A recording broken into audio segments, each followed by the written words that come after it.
I was sitting here working on a new chapter for my book. I don't know if it's actually going to make its way into the book or not, but I'm working on this paper, and then that can be distributed and people can read it either way. But as I was working on it, just kind of felt like the jealous haters, people that I grew up with around. They were not really my friends at all, but somehow I wound up acquainted with them. But I could just feel them lingering around on my phone, just lost people, you know. And sure enough, the phone wouldn't hard reset. I sensing that, feeling that, you know, drove me to say, okay, well, then I'll hard reset the phone and see if there's anything to that, because it seems as if, you know, starting last night, I could feel it a lot. And then I just kept hard resetting my phone, and it just over and over again, it wouldn't hard reset.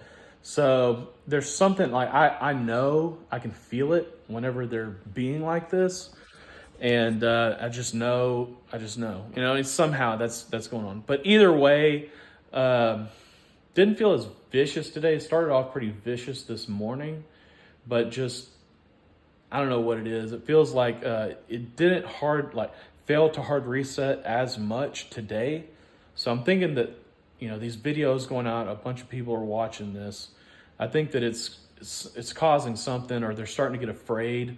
Last night when I put the police badge on as the wallpaper of my phone, because honestly, I don't know if this is disgusting to you or not, but whenever I go to the bathroom, I take a picture of it and then I leave it on my phone, and then sometimes I'll use it as my wallpaper. The other day, the wallpaper crashed by itself, so that was probably somebody trying to not have to see that.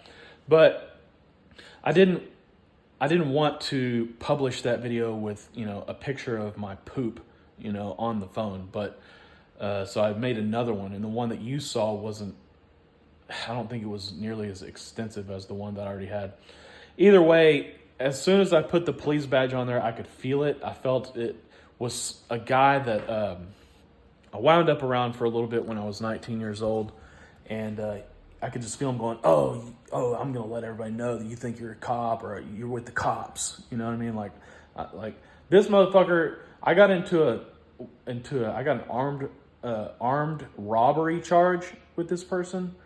And I never did snitch on him. My lawyer wanted me to, but I just simply wouldn't do it. He said it would work in your favor if you did that, and I just wouldn't. I just couldn't bring myself to do that. And even with that being the case, this person, I got a phone call from somebody.